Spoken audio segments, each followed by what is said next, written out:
نئی نسل آ چکی ہے۔ اس نسل کے اخلاقی معیارات ہم سے کہیں مختلف ہیں۔ قول و فعل کا تضاد ہمارے بے شمار پیمانوں میں سے ایک ہوا کرتا تھا۔ ہمارا ہر پیمانہ لمحاتی ہوا کرتا تھا۔ فلمی انداز میں چور نے نماز پڑھنا شروع کی تو ہم اس کی مدح کرنے لگے۔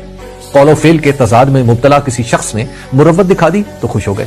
جنرل ضیاء الحق جیسے بے رحم عامر کی بھی ہم توصیف کرتے رہے کہ وہ اپنی ذاتی زندگی میں عجز و انکسار کا پیکر ہے۔ نئی نسل نے اس طرح کے سبھی پیمانے ایک طرف رکھ دیے ہیں۔ ان کے نزدیک وہی بڑا ہے جو اپنے کہے پر عمل کر کے دکھلاتا ہے۔ اس سے زیادہ باریکیوں میں آج کل کے نوجوان جاتے ہی نہیں۔ انہیں بدتمیز کہہ لیں، انہیں تاریخ سے ناآشنا کہہ لیں یا ان پر شخصیت پرست ہونے کا حکم لگا لیں، یہ اسی سے متاثر ہوتے ہیں جو اپنے دعوے کی دلیل عمل سے پیش کریں۔ فقیرانہ شائستگی، حاکمانہ مروت، منافقانہ خوشگفتاری اور بزرگوں کا عبادت کو چھوتا ہوا ادب نئی نسل کے مسائل کی فہرست سے ہی خارج ہے۔ ہم جیسے تو مان بھی لیں گے مگر نئی نسل کہاں مانتی ہے۔ اس نے نواز شریف صاحب کو اپنے طے کردہ اسی ایک پیمانے پر دیکھا اور ان سے الگ ہو گیا۔ انہیں چھوڑ دیا، عمران خان کو اپنا لیا۔ عمران خان کو بھی مشکل حالات سے گزرنا پڑ رہا ہے۔ انہوں نے بس یہ کیا کہ جو کہا وہ کر کے دکھانے کی ہمت کی۔ اگر کہیں اپنا سابقہ فیصلہ واپس لیا تو اس کا ڈٹ کر دفاع کیا۔ یو ٹرن لینے کی پھپتی ان پر کسی گئی تو اس کی توجیحات بھی پیش کی۔ انہوں نے ہر وقت خود کو عوام کے سامنے جواب دہ سمجھا۔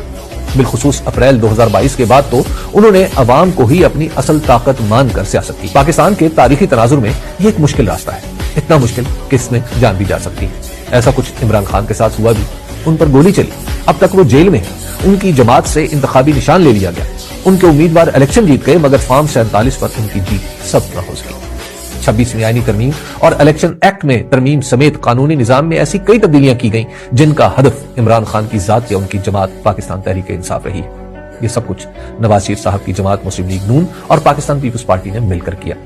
ان دونوں سیاسی جماعتوں کا طرز عمل یہ بتاتا ہے کہ عوام کی حاکمیت، ووٹ کی عزت، بنیادی انسانی حقوق، دستور اور عدلیہ کی خود مختاری جیسے بنیادی اصولوں کو بھی سیاسی مفادات کے لیے نظر انداز کیا جا سکتا ہے۔ اس کا مطلب یہ سمجھا گیا کہ ماضی میں بھی جب ان دونوں جماعتوں نے جمہوریت کی بات کی تو دراصل کوئی نہ کوئی سودا ہی کر لیا۔ ان کے برعکس عمران خان ایسا کرتے دکھائی نہیں دے رہے۔ اگلے روز مجھے تحریک انصاف اور دیگر سیاسی جماعتوں کے درمیان اتحاد کرانے کی کوششوں میں شامل ایک سیاستدان بتا رہے تھے کہ یہ اتحاد بغیر کسی پوشیدہ ایجنڈے کے صرف اصولوں پر بنایا جا رہا ہے، کیونکہ عمران خان حکومت لینے کی بات ہی نہیں کرنا چاہتے۔ نواز شریف نے حکومت لے کر اپنے مقدمات ختم کرا دیے۔ عمران خان اپنے مقدمات عدالتوں پر چھوڑ کر اصولوں پر کھڑے ہونے کی بات کر رہے ہیں۔ عمران خان کی سیاست اور پاکستان کی روایتی سیاست میں یہی فرق ہے جو واضح ہوتا چلا جا رہا ہے۔ نواز شریف یہ نظر انداز کر بیٹھے کہ پرانی سیاست میری خوار ہو چکی ہے۔ انہوں نے اپنے آزمودہ طریقے سے حکومت حاصل کی اور بہت کچھ کھو بیٹھے۔ عمران خان نے دستور کو اصول بنایا اور سبھی کچھ ان کی جھولی میں آ گیا۔ تاریخی طور پر کسی بھی ملک کی سیاست جب کروٹ لیتی ہے تو یہ عمل عوام کے لیے کافی تکلیف دہ ہوتا ہے۔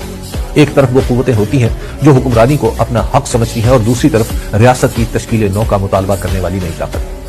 اس کشمکش میں وہی ہوتا ہے جو اس وقت پاکستان میں ہو رہا ہے۔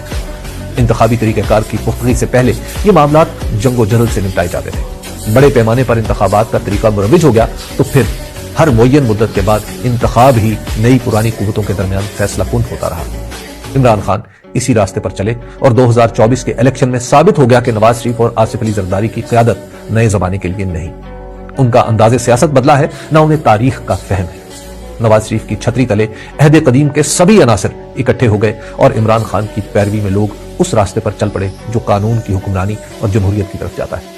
نواز شریف 2024 کے الیکشن کے نتیجے میں 1980 میں جا کھڑے ہوئے جب انہیں پنجاب کی وزارت خزانہ عطا ہوئی تھی۔ نواز شریف ماضی کی طرف چلنے کے لیے، عمران خان مستقبل کے مسافر۔